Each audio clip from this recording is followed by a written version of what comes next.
That's probably. Many times before you're actually supposed to go in. Yeah, so they may not. Hello, everyone. Thank you so much for turning out on this rather chilly night, but not as cold as it's gonna get. Right. But maybe that'll be kind of the last of it for a while. Anyway, this is our January program, and we're gonna learn about forestry and birds. I got to meet Dr. Dimchek at SWES one day. His students were doing what did you call it? End of the year? That was the symposium? end of field tour, and actually it's interesting because her class is actually gonna be working on that same site again, so we'll be literally running the same activity out there Nice. this coming spring. Yeah, it was, the students kind of showed us around the forest and what the plan was and what birds are showing up that weren't there previously. So anyway, to introduce Mike tonight is Luke and Emily, two of our newer board members and also students Yes. of. Hi, everyone. My name is Luke Trittlitz. I'm a graduate student under the advisement of Dr. Mike Demchek. So when it was announced that he was coming to give this presentation, I was really excited to be able to come up here with Emily and kind of introduce the concept of forestry for the birds and the neat habitat work. It starts from the ground up, quite literally. And so it's a really interesting talk. I hope you guys enjoy and pick his brain, but be nice. He's been teaching similar material. This will be hour 7 of his day. So I'm sure he's super excited to be here. And go ahead. Yeah, and so he's been working in forestry for over 30 years. He's been teaching at the university since the early 2000s. Since he was very, very tiny, he knew he wanted to be a forester. And as he's gotten bigger, he's learned that he wants to protect the birds as well. So I'm super excited and grateful to be his grad student. And we're, showing you guys pretty much you can use different forestry methods to benefit our special birds like the golden winged warbler. So if you like them, stick around. Thanks and enjoy. No, thank you.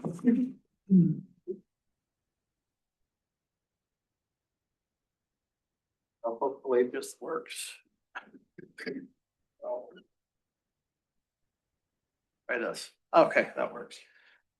So I'm gonna go through and I'm gonna do kind of a quick introduction for forestry. So this is like I teach an entire class called silviculture, and I'm gonna give you the 2-minute like abstract version of an otherwise like semester-long course.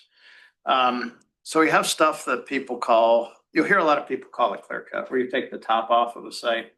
It really is silviculturally chopped up into 3 different kinds: coppice, clear cut, and overstory removal. Coppice is where we're looking at baby trees coming back either from root sprouts or stump sprouts, so like aspen stands.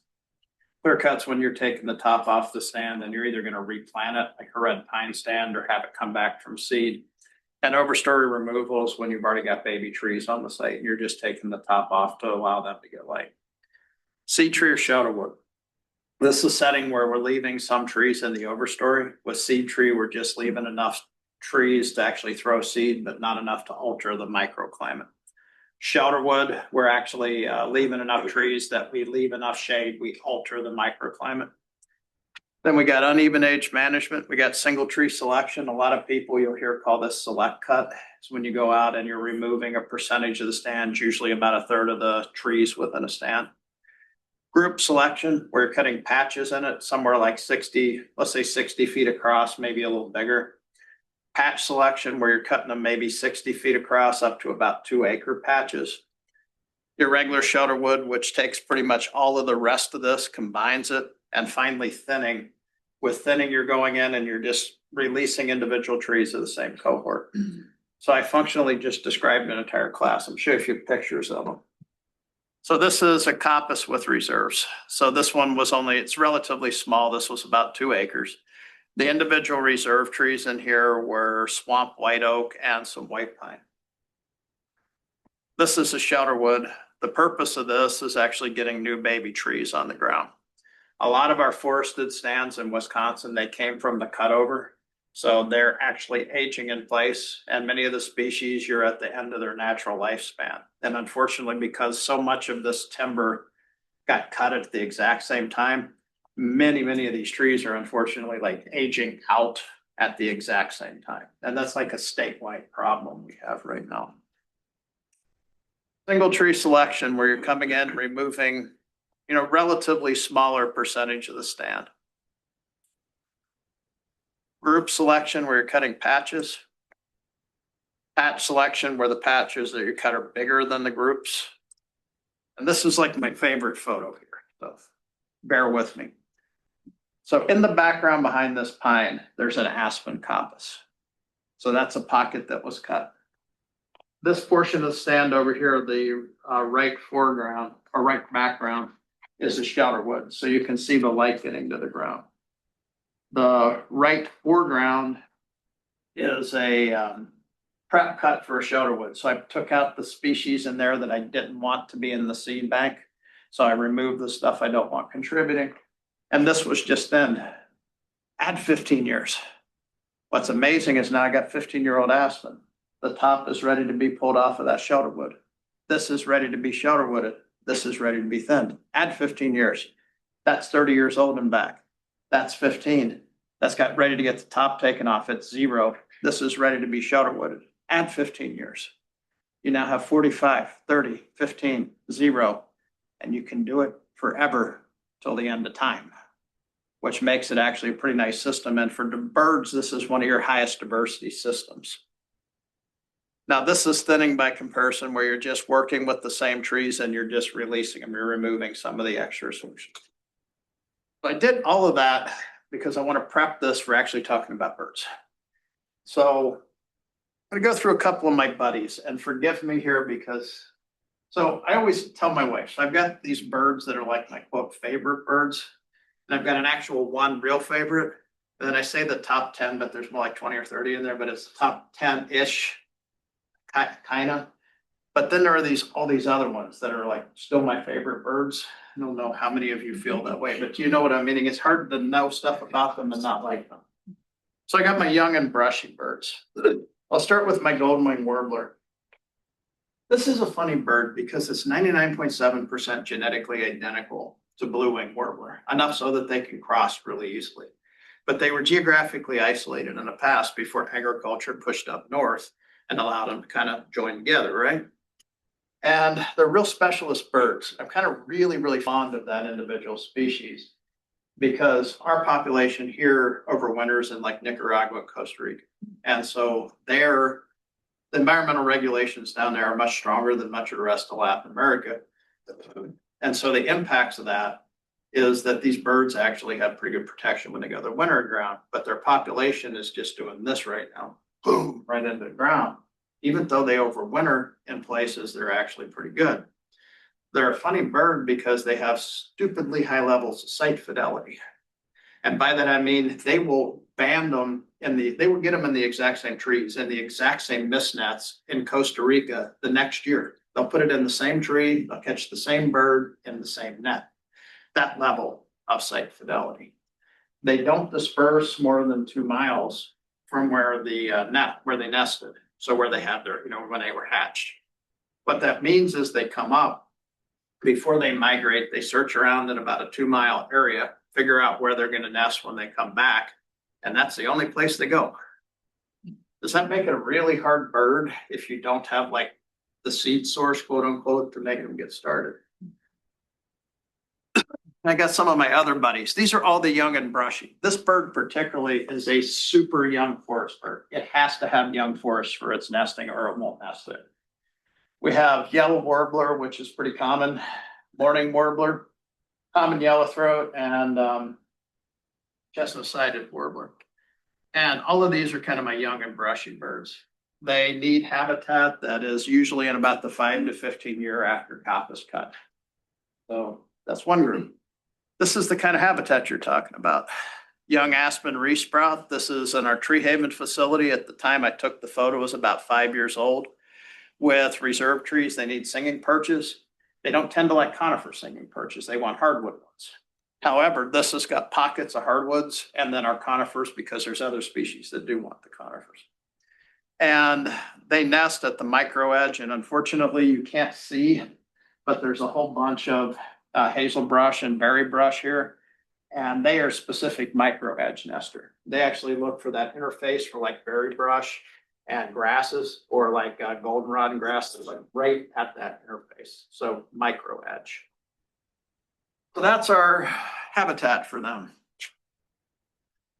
Sites like this. So this was freshly cut. This was me running chainsaw on this particular site, but more open. It's now a wall of regeneration. Do you notice the high water table?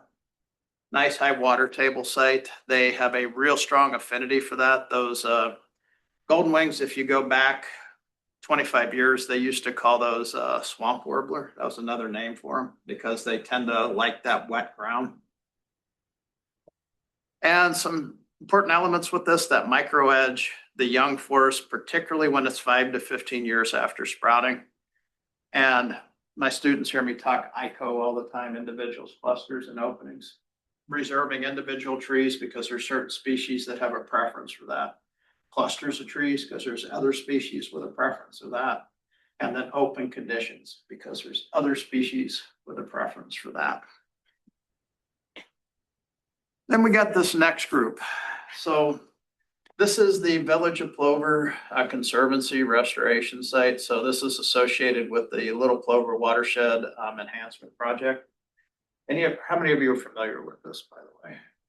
Yeah, we did work on the Village of Plover site and on the Little Plover Fisheries area, involved with trying to stabilize the stream flow, but also to work on the habitat around it. And that kind of habitat, this open canopy, so where you have space between the crowns and gaps and shrubs, there's a lot of species that like that. And I'm going to kind of obsess on each one of them here. We're going to start with my little buddy. I wish it could be a little darker in here. Janet, are you able to maybe make it a little darker? Because I don't know if you can tell, I really like the photography, but like it might be just the teeniest bit too much, but I'd actually rather it be dark and people going to sleep so you can see the pictures, if I'm being honest. The dark was good. Yeah, let's just try completely dark, see what happens. But there you go. Okay, Emily, what's my favorite bird there? Okay, so she got tested on this whole thing, like literally just what, 2 hours or 3 hours ago. This is a funny bird. So this is a bird that they kind of have a tendency to nest. They want really shrubby habitat with open overstoring, ideally these conifer wetlands. They want high water table. And they're kind of real selective where they nest. They nest in one of two places. So where you have trees tipped like this and you have root wads pull out, they nest up and under the root wad, or they nest in those holes that are pulled up where the roots pulled up. So like super specialist habitat. And Zach's there with the chainsaw helping me on that site make that habitat. So this is my Canada warbler habitat video that hopefully plays or not.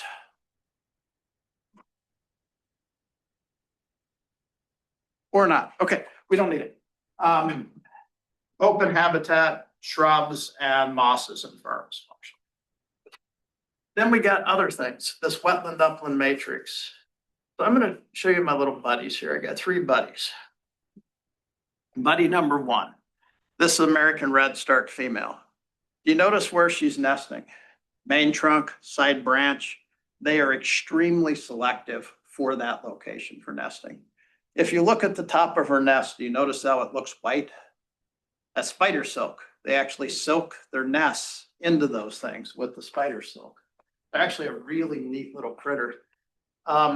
So they like disturbance. They like pockets within the stands. Then we got my next buddy.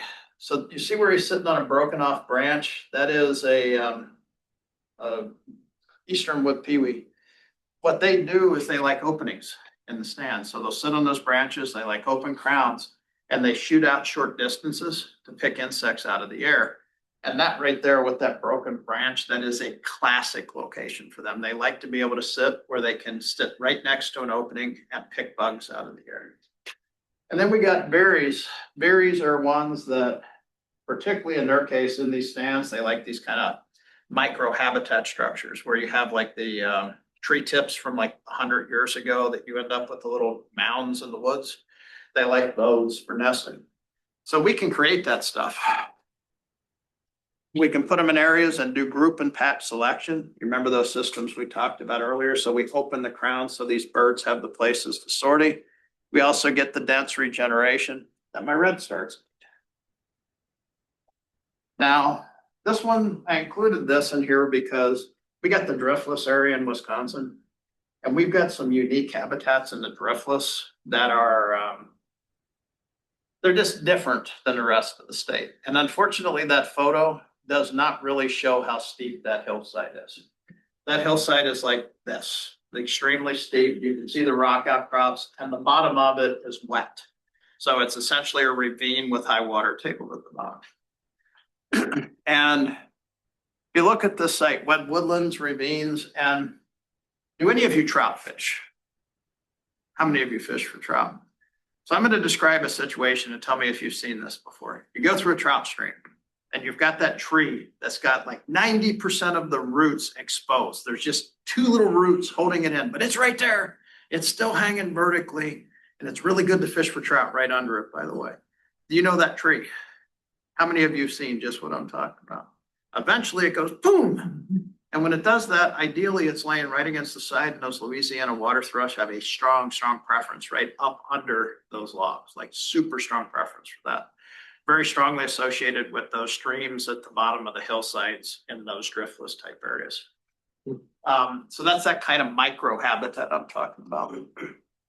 Then I got this group of birds. So I tell this story and my students hear this story all the time. So since about 2007, I've been doing endangered species contract work for the DNR for about 6 weeks every summer, 6 or 7 weeks every summer. I'm on barrens during all that time, every summer. So my version of common is skewed big time because, you know, I'll say I see things all the time. Like I see grasshopper sparrows all the time, like constantly. But mostly people don't see grasshopper sparrows all the time. I'm where the grasshopper sparrows are. That's why I see the grasshopper sparrows. So my wife's statement for this is my understanding of reality is skewed because I'm where all of this stuff is. You kind of follow what I'm meaning. So I got grasshopper sparrows, clay color, and savanna. Those are tussock nesters. They really have strong tendency if given the habitat to nest in warm season grass, tussocks. Then I got the stuff like the field sparrow, vesper, towhee, and brown thrasher that need a little bit more brushy. So if I look at this habitat that you're seeing on the screen, you notice I have some of these oak clumps that are coming up. So those are called grubs. They have like a knob of tissue below ground. They've stump sprouted. They got 5, 6, 7 stems on. Those brown thrashers, real strong tendency, if that is available, to nest right inside of them. By comparison, my towhees also like that habitat feature, but they don't nest in it. They nest right next to it. So strong selectivity from both of those. They're a ground nester, but they're a ground nester that if given a choice, pick microhabitat structures. Then I got vesper sparrows and field sparrows.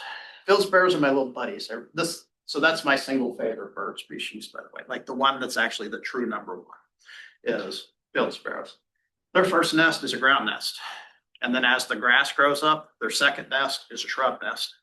And so they pick, if given the choice, individual trees. So if you're along like hay fields, those edges, those big bur oaks or red oaks that are on the edges of the fields, those are their singing perches. And those shrub lines that are next to the edge of the field, ground nest first, then the second nest is up in the shrubs. When you create features like what's in this screen, you end up with all of these little buggers able to grow there. And each one of them has kind of different characteristics. So I got my little buddy right here. I have a real fondness for this bird, and it's partly because of identification of it. So they always pop out of these grass tussocks and they flip their tail like this as soon as they pop out, and they got white band on both sides. So what do I got there? Where's Emily? Vesper sparrow, my little buddy. He's also got the bulge eyes, which I think is adorable. So they have a tendency to nest in that structure. Then I got my little buddy, the grasshopper sparrow here. If you have tall forbs, so things like compass plant, that's where they're gonna basically use as their singing perch, or like dead stems of mullein, those kind of things, strong preference for those. Some of these need shrubs and grubs, like I said. And then we got my little buddy right here, clay color sparrow. This guy needs a combination of both brush and grass because there's differential foraging and nesting. They nest in one habitat, they forage in the other. And all of them are pyro birds. They need prescribed fire to really make it work. And then we get into my other group of birds. These are the old forest birds. And so my little picture up there of an oven bird, and that photo is better than it looks on that screen. That's a good photo. So my wife says those always look mad. Yeah. Does he look kind of mad? And he's got a mohawk. That makes him a really cool bird. We got scarlet tanagers. So they are, both of them are older forest birds, and each one's got some unique characters. So oven birds, they're the ones that go along like this. They actually, literally, they're feeding on spiders and inverts in the leaf litter. Most of our birds are declining, and most is a big word, but an awful lot. If you look from 1970 until now, the billion bird survey, there's like 3 billion bird decline across North America. It's a big deal since 1970. This one's not. This one's not because it doesn't like mid-stories. It wants just leaf litter on the ground, no mid-stories, ideally no vegetative competition. So places that we have overpopulations of deer that have basically eaten all the mid-story, they actually are favored in those. And so I always say this to people and they kind of get the impression I don't like oven birds. I think they're the coolest things ever. So I like them. But when I go to a site and all I hear is oven birds and red-eye vireos, I mean, my last graduate student, Amelia, I was actually literally considering developing an oven bird index. The percentage of observations of birds on a site, the higher the percentage is oven birds, the lower the quality of the habitat. I think it's a fairly effective index, honestly. Because if I hear mostly oven birds, I don't hear anything else. The site doesn't have the characteristics to make the other things. By comparison, I got my scarlet tanagers, and that's the kind of timber they like. They are also one that's got a real preference for microhabitat features. So scarlet tanagers nest fairly high up in the trees at the end of branches, and their selection is ideally, if they have it, for areas where you have a layer of leaves over top and a layer of leaves over bottom for visual protection, and they nest in between that layer. So they try to do in a sandwich. If we have too tight a timber, the trees don't produce that kind of edges. It's stands that literally have to, they do better with much more open stands. It's the nature of the bird. And so we can manage for what I just said, crop tree management. Go out, release the trees from, cut neighboring common trees out so the individual big oaks can expand their crowns, make multi-tiered leaves. Areas that you don't manage. Many properties have areas that are wet, steep, rocky, places that are not really easy to get harvest equipment in. Leaving non-managed areas actually works for some of these, or ecological reserve islands. By reserve islands, I mean patches that you specifically don't go into. Okay, so now is a test. Are y'all ready? Here's your review. So I went through the silvicultural systems. My birds, my young and brushy birds, my golden wing and my chestnut side. Got my patchy matrix bird, my woodcock brown thrasher. There's several birds in that category. Got my old timber, my mature timber, my scarlet tanagers and oven birds. Then I got my wet moist sites where I can have red starts, various Canada warblers. Okay, we all ready? Here goes. Let's match the bird to the habitat. Here's my habitat. Here's my buddies. I'll just stand here. Someone's gonna say something. Okay, our chestnut sided. Golden wing. Golden wing, chestnut sided. Sorry. That's probably the two best choices for that. And here's my buddies. How about this? Riparian areas, open shrubs. So open canopy shrubs. This was a mess of buckthorn. We went in and cut all that and treated it and seeded it. And it's actually a whole lot nicer now. So who likes this? The open canopies, riparian areas? I can't hear. Someone says something. Canada. Canada could use it. They're probably like a little bit more conifer wetland, but they could use that. Who else we got? Well, I'm putting these guys here because berries. How many of you know the berry call, by the way? Okay, Emily, can you play the berry call for me? This one is one that if you don't know it, you need to know it. Okay, so this, if I have a single deliverable, it's the berry call. Okay. So I'll wait till she gets the thing up there. It's not like we're just waiting on her at all, right, Kellen? You hear how it's got two voice boxes? They actually modulate the voice boxes together, so it sounds like a phaser from Star Trek or something. They have a microhabitat preference for those little clumps on the, like humps on the edge, but then we have my little buddy here. I showed you the female on the nest, but this is the male American redstart. And then we get these conifer wetlands, and this is where I can say Canada warbler. Someone said that one earlier. Strong preference for conifer wetlands, wind tip. If you can see in the background, there's a lot of brush from the alder brush. And then finally, my old forest, my oak and maple. Who we got? Scarlet Tanager. Scarlet Tanager, that's a good one. And my little mad buddy too, the oven burner. So I'm going to finish up with a few sites and some habitat elements, and we'll go through this right here. So this is a project actually that Luke is working on right now, which is we have 5 sites where we have various overstory percentages. We have 12 replicate units inside of the larger project, where we have 3 replicates of 0% overstory, 3 replicates of 15, 3 replicates of 30, and 3 replicates of 45. And the idea, first of all, is to look at how much overstory we can leave and still get good baby trees growing back. To look at the impact of prescribed fire on them after the trees have gone up, to select the kind of regeneration we want. We want to favor oak. And finally, what birds use this through time. And so that's what we've been working on this project. This is year 0. That's year 5 on a similar site. At year 5, you enter the magic zone. All of those young and brushy birds I talked about, that's roughly the point at which it starts getting real good for them. And if you look at this, you see a lot of different microhabitats, a lot of those little edges and all kinds of different things. Add 10 years. This is year 15. By year 15, this has started to close up. And while it's still good habitat, you have a lot less of those microhabitat and structural areas. This is where it starts getting a little bit more bland for the birds. And this is where Luke comes in, because I'm hoping that when we burn this, these big ones like Dustin is standing by right there are going to be fine with the fire, but you're going to knock the top off of some of the smaller ones. So a lot of our oaks are going to stay because they're resistant to fire. Some of our maples are going to have the tops knocked off, and they're going to have to resprout with the fire.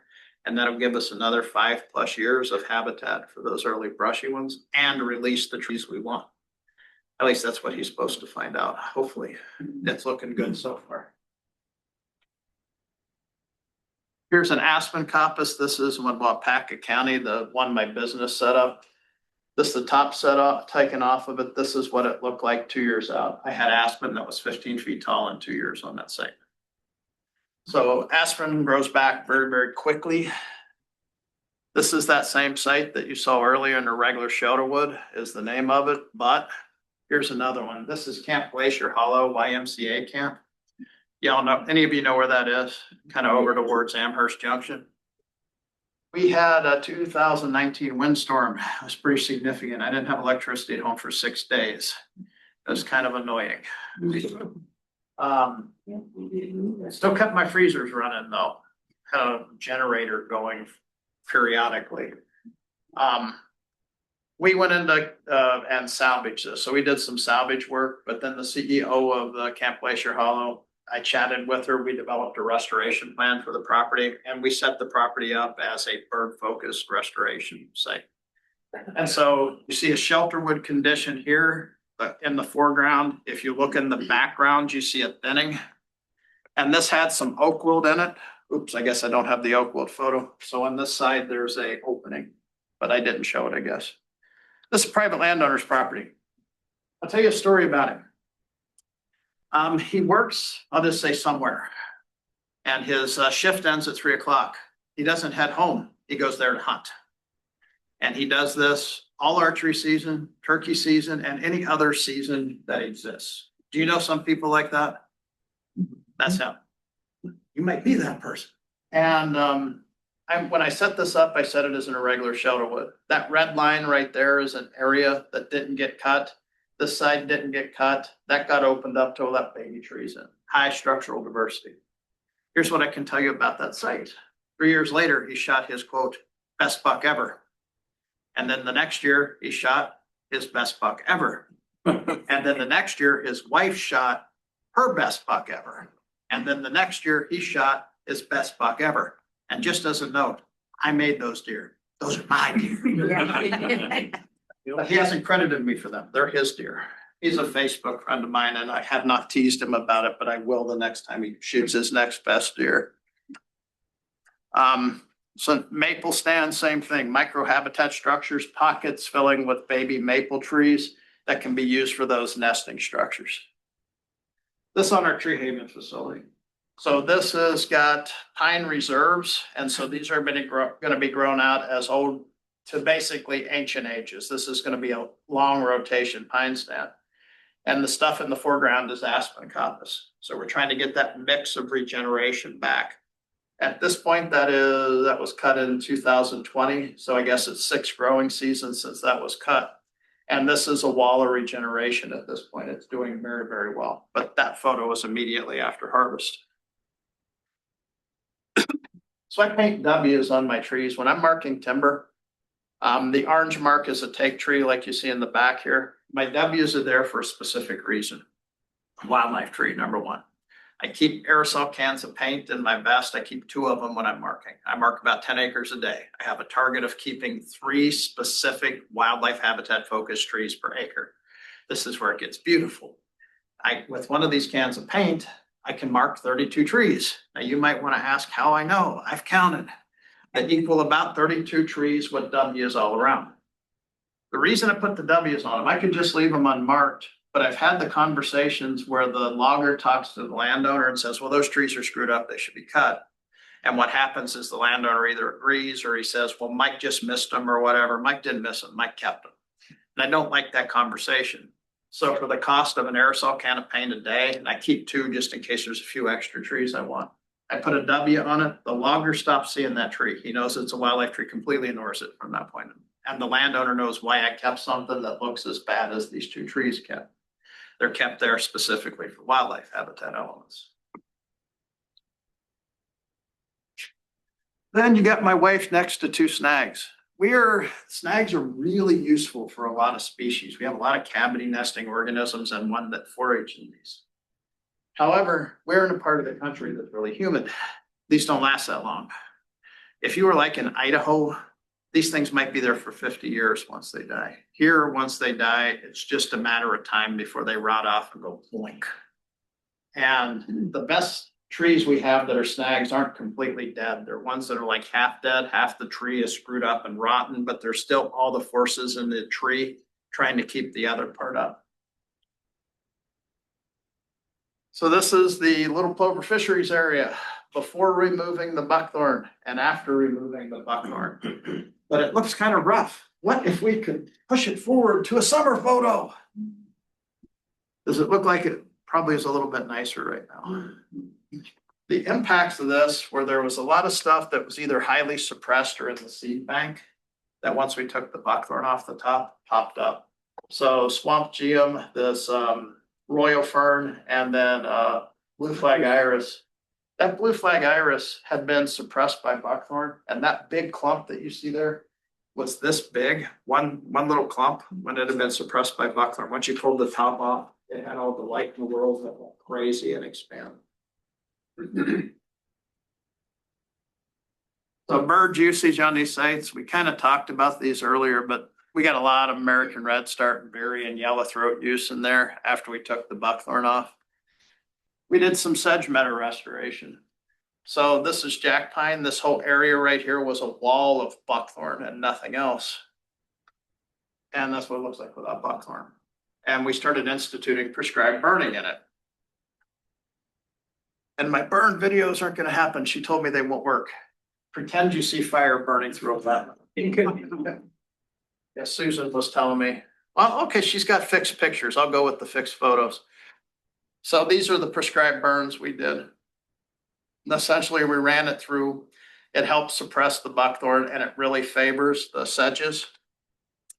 And it also favors some of my buddies. So that's a nest for woodcock. They lay 3 or 4 eggs, and a lot of the nests are 4 eggs, and the rest like they're arranged in like a cross structure. We got sedge wrens that really like that site, and then yellow warblers are really responsive to when you have young shrub plus sedges and grasses. That is like their preferred habitat. And then my savanna restoration, that's on the same site. And there's a video here, but I guess the video didn't work. That is a mulching unit. So it's a forestry mulcher, goes through and grinds the stuff up. And that's what it looked 2 years out. And it is slowly converting into its savanna condition. Needs fire added at this point. My buddies, Vesper sparrow, we mentioned them earlier. Grass clump nester, clay colored sparrow, need a mix of shrubs and grasses. Towhees tending the nest next to the clumps of oak. Brown thrasher nesting in the clumps of those resprouts. And the cedar waxwing and gray catbird are pretty broad in what they'll use. They start using these open conditions like that. These cedar waxwing really target the individual trees that are about 10 to 20 foot tall that are out there by themselves. And catbirds like kind of brushy habitat. Now, for those that have more interest in this, we have a website. So this is the Wisconsin Forestry Center's Wildlife Habitat Demonstration Site website. And we have a selection of these sites. Clark County is about a 200-acre demonstration unit for those that are interested. Egan is located in Albin Township and Portage County. Eau Claire County has a demonstration unit. Village of Plover does, but I haven't got the web piece up. Minister Lake does. It's the one actually that Emily will be working on with her class. So we'll have another version of this done soon. And then Schmeekley is a focal unit, and Taylor County also has one. So for those that have an interest, you can go there. You can click into these sites, and it has a description of everything that happened, as well as a before and after kind of photos. I also have 4 videos. So if you click on the first one here, it'll go through forestry for neotropical migratory birds, forestry for deer habitat, forestry for ruffed grouse and woodcock, and then about an hour-long video on how to roll it all in one big package. And summarizing, a lot of our neotropical migratory birds are kind of in trouble right now. And they're largely in trouble because there's stuff we can do about it and stuff we can't. The stuff we can't is largely because in their overwintering areas, many of them are in challenges in there, and that's a lot harder to deal with. They're overwintering in places that may or may not have environmental regulations to control it.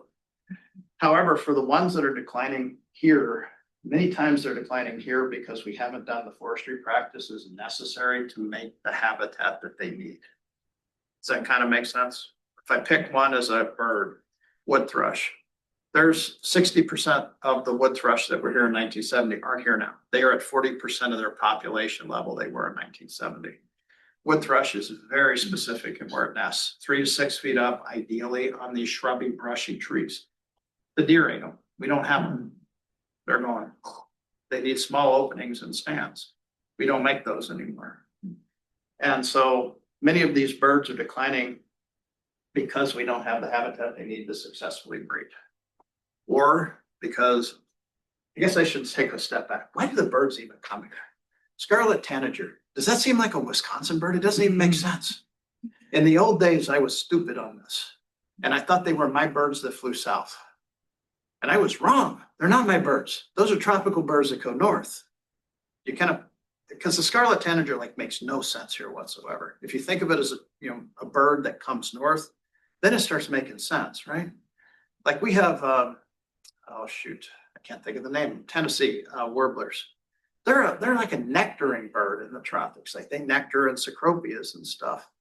If you try to nectar in Wisconsin for like half the growing season, that's a kind of rough place to be. We got like one species of hummingbird here for a reason. This is not like a hummingbird. Like it does not look like hummingbirds will be happy right now outside. And they will really not be happy tomorrow. So they come up here. They come up here because all of our insects are really, really sequenced in summer. So they can make their nest, they can feed their chicks. And I know this isn't a native bird, but I always have starlings nesting in my vents on my bathroom. And I time them every year to see what it takes. Last year it was 28 seconds. That mom flies from that vent to the oak tree in my backyard, back to that vent every 28 seconds, grabs an insect and feeds it to her chicks. You can't do that in the tropics because the insects don't sequence that way. In the north, they do. So they come up here, they feed, then their chicks have to forage. And in many cases, they're foraging in completely different habitats than they were nesting in. And then they fly south and they need basically stopover habitat. In a lot of cases, that stopover habitat doesn't exist. A lot of our warblers drink sugars on the way back. They have buckthorn as opposed to native fruits. Buckthorn's garbage for them. So there's just a lot of individual problems they're experiencing.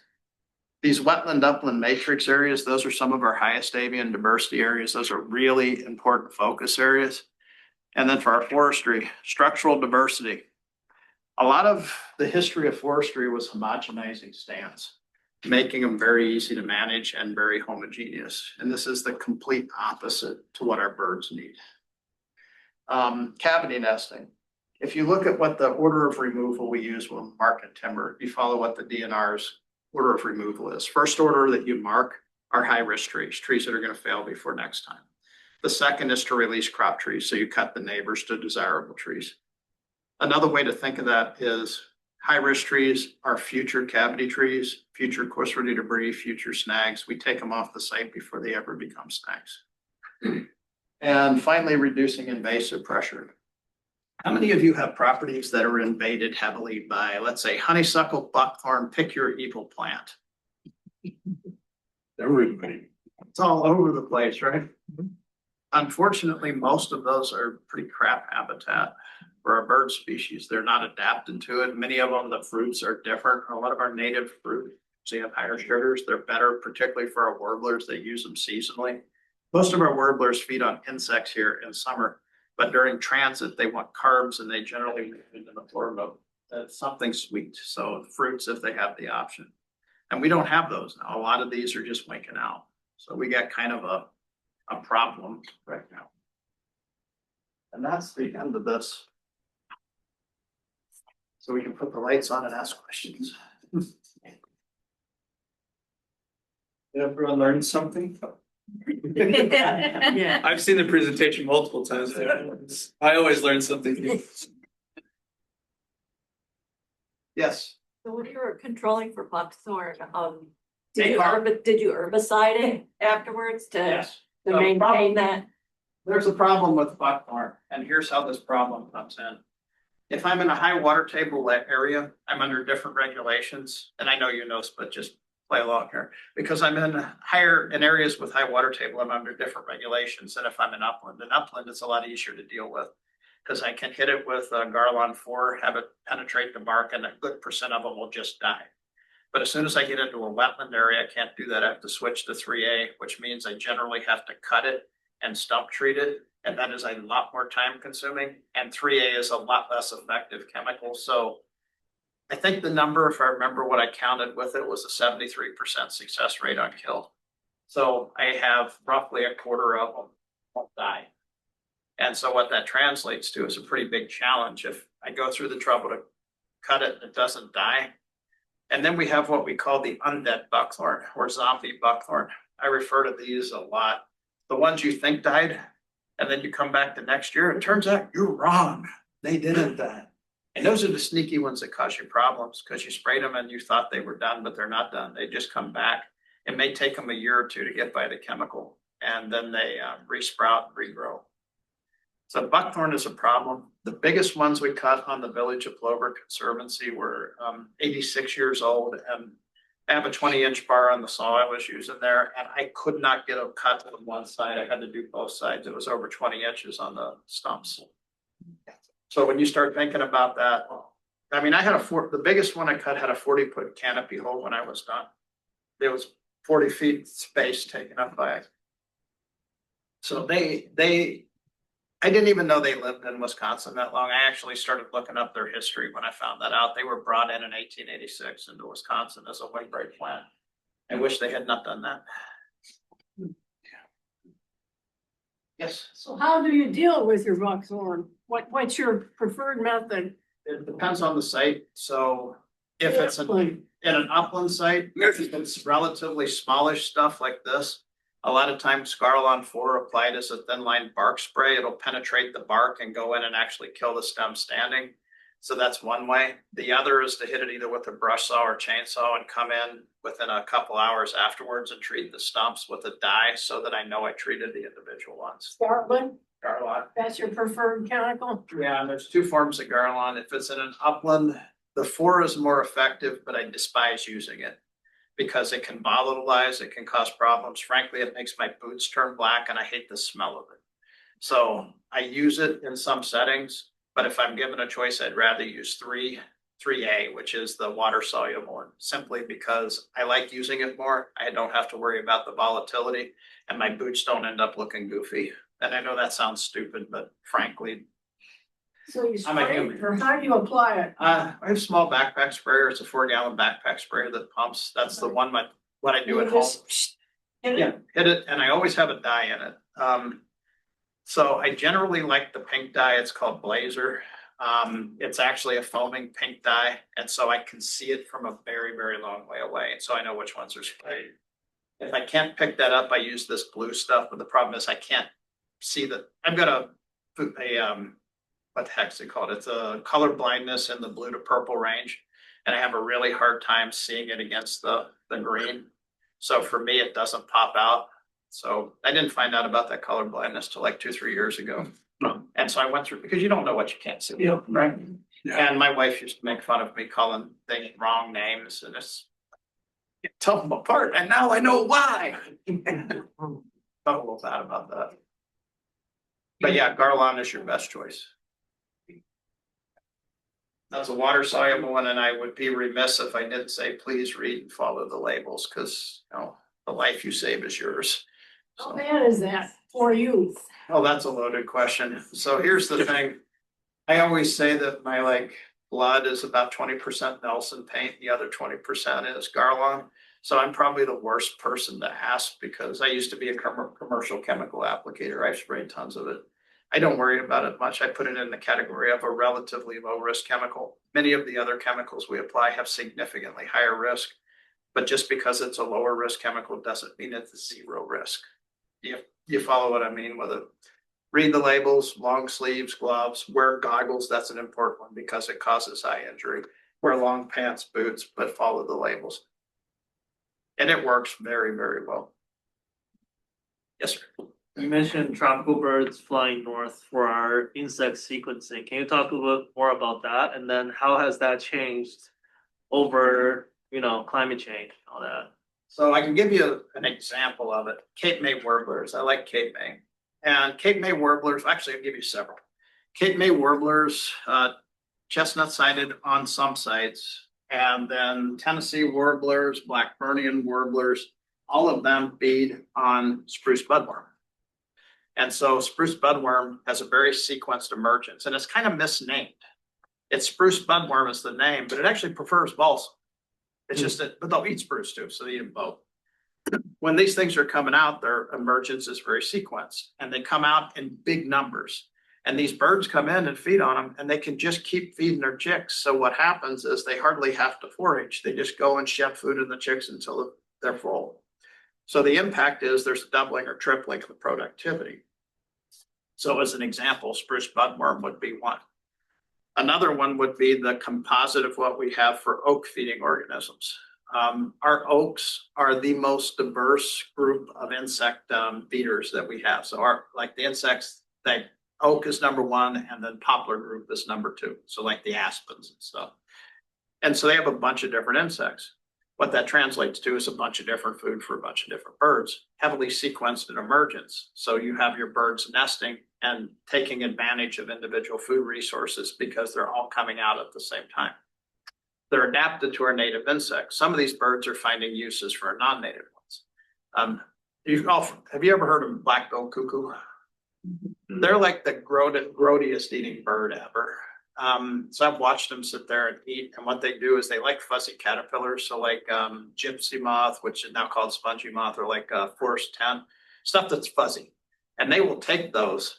And gypsy moth, not a native organism, that's like an invasive one. And they will pound it on a tree and their guts will explode.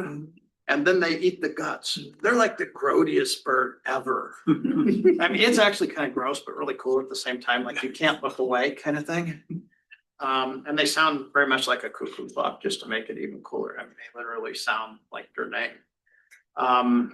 So there are some taking advantage of our invasive insects like that, but most of them are working with the native ones. The forest tent caterpillar, or like the best example is probably like spruce bloodworm, super tightly sequence. As far as the climate change, I don't have a good answer for that because we're seeing like all kind of weird stuff happening. And I wish it was just climate change predictable, because climate change says these things are going to move north, right? And in some cases that's happening, but then I can pick a handful of birds that are completely violating that. So like an example of one where I can totally see it happening moving north is blue-gray gnatcatcher. I hadn't seen them in Portage County till about 8 years ago. And so there's this little loop in Emmons Creek Fisheries area. I live down in southeastern Portage County. And because I literally get paid to do this, I don't have to go birding for fun. They pay me for it. I have the life, man. I have a really good life. But so I will occasionally go, quote, recreational birding. And that's usually with my wife. It's usually one of these things where I just want to go for a drive and just see stuff. And it's mostly places I've done habitat work because it's kind of really cool to see what's there, right? And it's also nice not to have to write crap down, because that's the other problem is most of the time I'm doing this, I'm like, actually, she's usually the one writing it. I'm just calling stuff out real fast. But the first one I saw, blue-gray gnatcatcher, was like 8 years ago. That's the first one I saw in Portage County. Never seen him here before, and I've been here 22 years. And I got like really excited because that's a weird bird. And then about 2-3 years later, I saw him up at Minister Lake. And then about 2-3 years later, I saw him up at Egan. So Minister Lake's about Sharon Township, New Hope Township, and then Albin Township. They literally moved all the way across the county in like 5 years. And it was like, oh my God, that's really moving north. And I can say the same thing for like tufted titmice. We didn't have them when I first came here. Now they're at our place. And I mean, I can keep, even the coolest one probably was, we had a Carolina rat nest under the eaves of our barn here about 4 years ago. And that's like not a thing here. Like where I grew up in Southern West Virginia, they're all over the place. Like if you hang clothes on the line, they'll nest in the arms of the clothes. But like out here, you don't see them in this part of the state. That's kind of a couple 100 or 200 miles north of where they are. Well, they nested under the eaves of my barn here several years ago. And so we're seeing stuff do that moving north. We've seen, so the chats, yellow-breasted chats, we saw those here for the last couple of years. They've been around. We had one at Schmeekley last year, one at Schmeekley 2 years ago.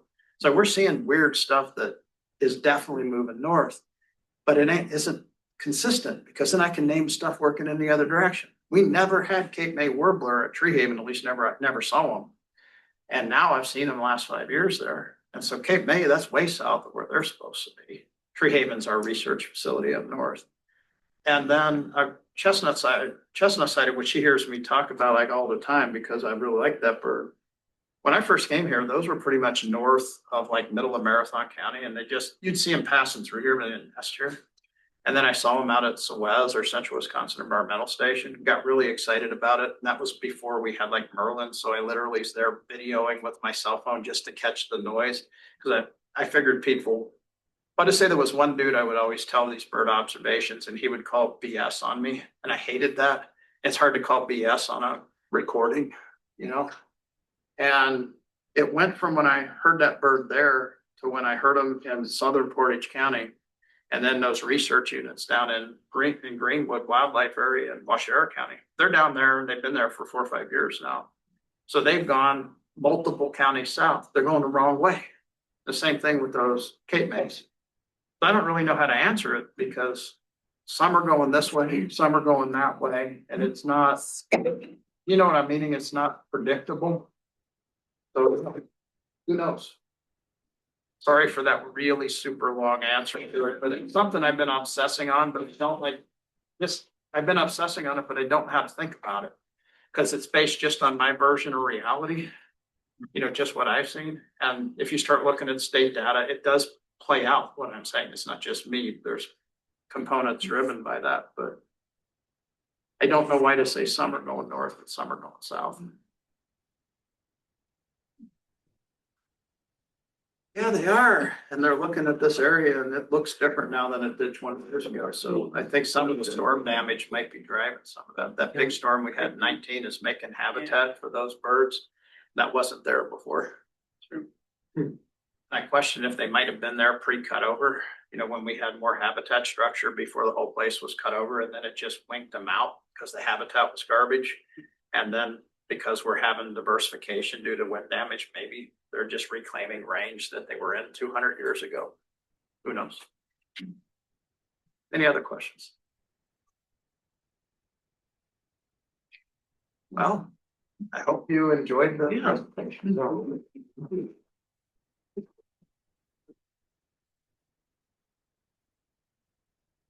Thank you so much, Mike. So coming up next month is, our next speaker is Jen Coop. I met her in the O'Hare Airport on the way to the Galapagos. And it was odd, we were you know, at the seating area, and I recognized her, chatted a little bit.